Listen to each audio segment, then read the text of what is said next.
शोर शराबे में जब दबने लगती है आवाज तो हम उठाते हैं उसे और बनाते हैं जन जन की आवाज। नमस्कार।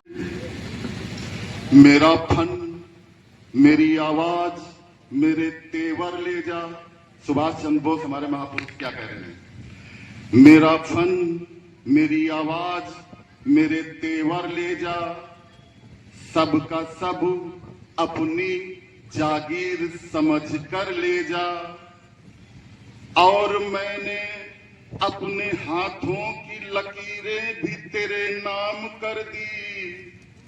ये भी तुझे रास न आए तो मेरा मुकद्दर ले जा। अगली लाइन में संदेश क्या है? हम ना रहेंगे एक दिन ऐसा भी आएगा, हम ना रहेंगे एक दिन ऐसा भी आएगा। तस्वीर को गले से लगा तुम भी रोगे, तस्वीर को गले से मेरी तुम लगाओगे। मैं तो हवा हूं किस तरह पहरे लगाओगे, मैं तो हवा हूं किस तरह पहरे लगाओगे। एक आखिरी संदेश, उसके बाद मैं खत्म करूंगा। जो हम लोग जाति धर्म का चादर कपड़ा ओढ़े घूम रहे हैं, उसके लिए उन्होंने क्या कहा है? कागज के चांदनी मिट्टी का मैं गुणगान करता हूँ, मुझे चिंता नहीं है स्वर्ग जाकर मोक्ष पाने की। तिरंगा हो कफन मेरा यही अरमान रखता हूँ। मैं 4 लाइनें आज से कहना चाहूंगा, अगर आप उस पर अमल करें तो हमारा देश बहुत आगे तक जाएगा। मैं युवा हूं, छोटा हूं, आपसे बहुत छोटा हूं। अगर आप किसी की मदद करते हैं और आपकी वो मदद करता है तो उससे धन्यवाद ना बोले, धन्यवाद ना बोले। आप उससे इतना बोल दीजिए कि आप 3 लोगों की और मदद करिए, और जो वो 3 लोग हैं ना, वो आगे चल के 3 लोग और की मदद करेंगे। तो इसी तरह हमारा देश बहुत आगे तक जाएगा। अगर आप 3 लोगों की मदद करते हैं तो बहुत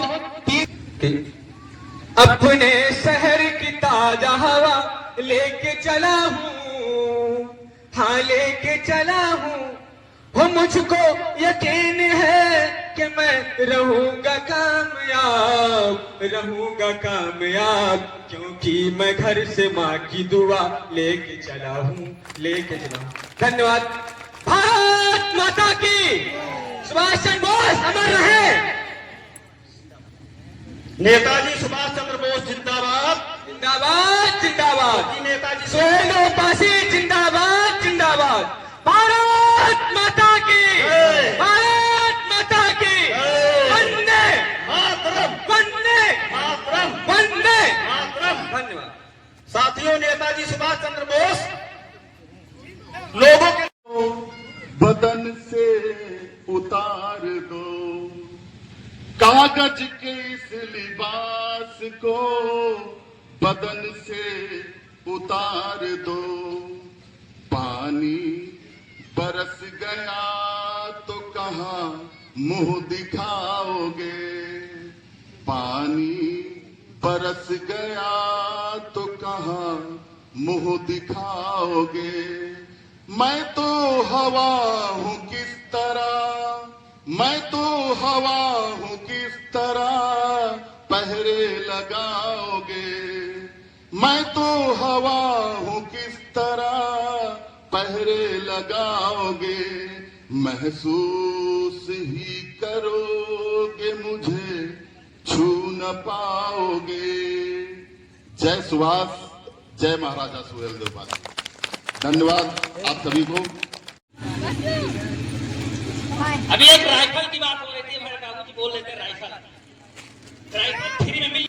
और राष्ट्र धर्म रक्षक महाराजा सुहेल देवपासी, जिन्होंने सैयद सलार मसूद गाजी की सेना को गाजर मूली की तरह यही कांजर में श्रावस्ती क्षेत्र में काट डाला और उसको परास्त करके अपने देश, समाज और राष्ट्र की रक्षा की।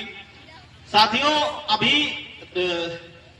हमारे वक्ता अरविंद रावत जी ने कहा कि अपने घर में पढ़ा लिखा कर किसी बच्चे को वकील बना दीजिए। समझ लीजिए आपके घर में एक राइफल पैदा हो गई। मैं उनकी बात का खंडन नहीं करता हूं, लेकिन वकील कोई हथियार नहीं है, वो एक शोषण, अत्याचार और अन्याय के विरुद्ध एक सशक्त आवाज होता है। जिस तरह से दूध में नींबू डालने से वो फट जाता है, उसी तरह अगर कहीं अन्याय, अत्याचार, शोषण और किसी के अधिकारों का अतिक्रमण और हनन होता है तो एक अधिवक्ता ही है जो उसके साथ खड़ा होकर कहता है कि आपको डरने की जरूरत नहीं है, इस शासन से, सत्ता से, प्रशासन से लड़के हम आपके अधिकारों को सुरक्षा करेंगे। इसी तरह हम अपने फाउंडेशन की तरफ से आप सभी को आश्वासन देते हैं कि आप हम सब लोगों का सहयोग करिए, साथ दीजिए। आपके साथ कहीं भी अन्याय, अत्याचार और शोषण होता है तो इस संगठन के और फाउंडेशन के पदाधिकारी आपको न्याय दिलाने का काम करेंगे, आपके अधिकारों को सुरक्षित रखने के लिए काम करेंगे। आप सब लोग मिलके अपने बच्चों को शिक्षित बनाइए।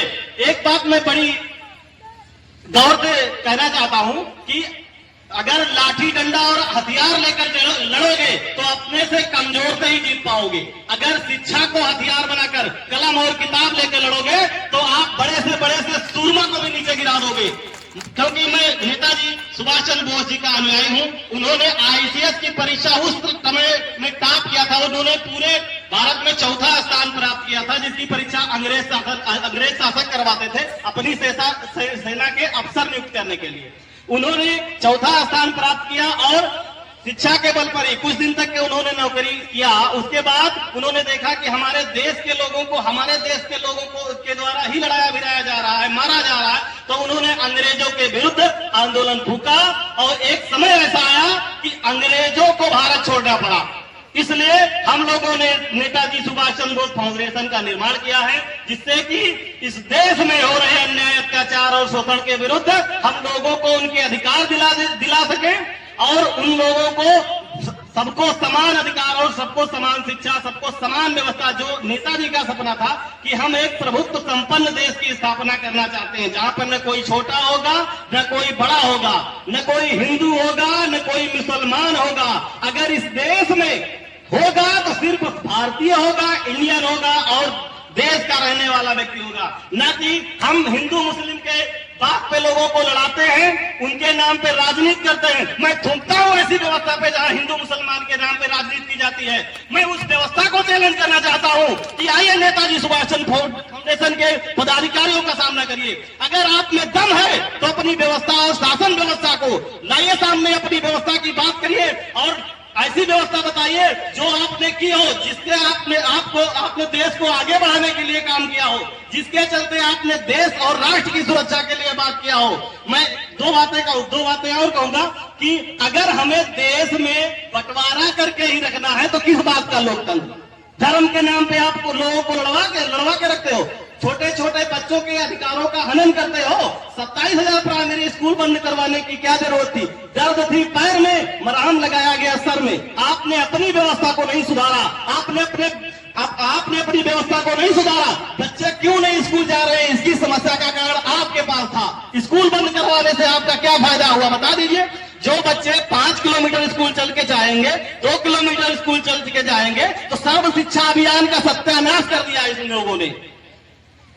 भाई, हमको हर व्यक्ति तक शिक्षा पहुंचानी है, हमको हर व्यक्ति तक रोजगार पहुंचाना है, हमको हर व्यक्ति के मन में राष्ट्र प्रेम की भावना पैदा करना है। इन सब के लिए सबसे जरूरी अगर कोई चीज है तो शिक्षा। उसके बाद बात आती है रोजगार की, उसके बाद बात आती है रोटी, कपड़ा और मकान की। अगर हम लोग मिलके इस देश को सुधारने, बनाने और उसको हर तरह से सशक्त करने का प्रयास करें और एक सुशासन की व्यवस्था करें, न कि जाति धर्म के नाम पर, ना ऊंच नीच के नाम पर, ना कोई भेदभाव हो। अभी कई तरह की सूचनाएं आती हैं, जैसे किसी का सर उड़वा दिया जाता है, किसी की चुटिया पकड़ के उखाड़ ली जाती है, किसी को मुंह चटा दिया जाता है। क्या शासन व्यवस्था बैठ के क्या कर रही है? ऐसे दलालों को शासन व्यवस्था में स्थापित करने से क्या लाभ हुआ हमारा? बताइए, जिन सांसद विधायकों को जिता के हमने भेजा है संसद में, अगर वो हमारी बहन बेटी के साथ अन्याय अत्याचार होता है, हमारे धर्म और समाज के व्यक्ति के साथ किसी प्रकार का अन्याय होता है, अगर वो संसद में खड़े होकर आवाज नहीं उठा सकते हैं, तो क्या करने के लिए आप लोग वहां बैठे हो? हाथ में चूड़ियां पहन लो। जरूरत है युवाओं को सामने आने की, जरूरत है ऐसे लोगों को सामने आने की जो राष्ट्र प्रेम और देशभक्ति की भावना से उत्प्रेरित हो, न कि धर्म की भावना से उत्प्रेरित हो। साथियों, एक बात और आपको सबको बतानी है कि ये जो संगठन और फाउंडेशन बनाया गया है, इसका कोई राजनीतिक विचारधारा नहीं है, लेकिन मैं इस शासन व्यवस्था से होता यह है कि जिसकी शासन समय में जो घटनाएं होती है, क्रमवती सवाल उसी पे उठता है। करता कौन है इसका कोई मतलब नहीं है। आपने शासन व्यवस्था अगर सही से चलाई होती, ठीक है, तो लोगों के साथ इस तरह का अन्याय अत्याचार न होता। साथियों, मैं संगठन का पदाधिकारी और राष्ट्रीय महासचिव हूं, इसलिए मैं एक नेताजी सुभाष चंद्र बोस जी ने नारा दिया था, जय हिंद, उसके सम्मान में 2 पंक्तियां कहना चाहता हूं। बज उठी फेरिया सीमा पर, दुश्मन फिर घात लगाए हैं, हे वीर उठो संभलो संभलो, संकट के घन मंडराए हैं। बलिदान रहा जो वह पथ प्रशस्त करते रहना, जय हिंद सदा कहते रहना, जय हिंद सदा कहते रहना। दूसरी चीज ये है कि इस समय का जो माहौल है वो कतई हमारे फाउंडेशन के जो भी उद्देश्य हैं और मायने हैं उनके हिसाब से किसी मायने में इस देश में इस समय जो चाटुकारिता की व्यवस्था चल रही है, न वो देश हित में है, न राष्ट्र हित में है, न देशभक्ति की भावना पैदा करती है। अगर कुछ हो रहा है तो धर्म और जाति के नाम पर लोगों को लड़ाया जा रहा है। लेकिन चलिए भाई, अब आपके पास जो है वो देखते रहना। मैं लोगों से कहना चाहता हूं कि अपनी आवाज जब तक नहीं बुलंद करोगे, हक अधिकार मांगने से नहीं मिलते हैं। मांगने से अगर कुछ मिलता है तो वह केवल भीख मिल सकती है। हक अधिकार लेने के लिए आपको लड़ना पड़ेगा, और लड़ने के लिए पहले पढ़ना पड़ेगा। यह बात तो सभी लोग जानते हैं। पढ़ा लिखा आदमी शांत नहीं बैठ सकता है।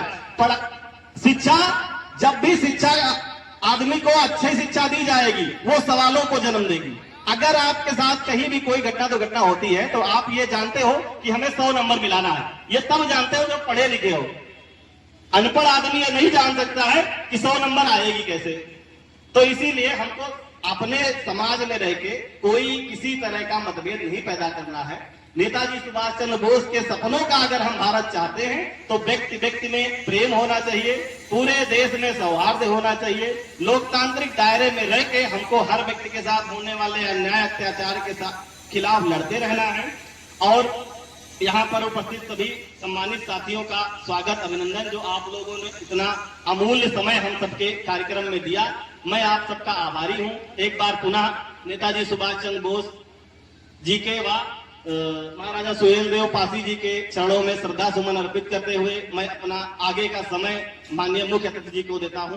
धन्यवाद सर। बहुत बहुत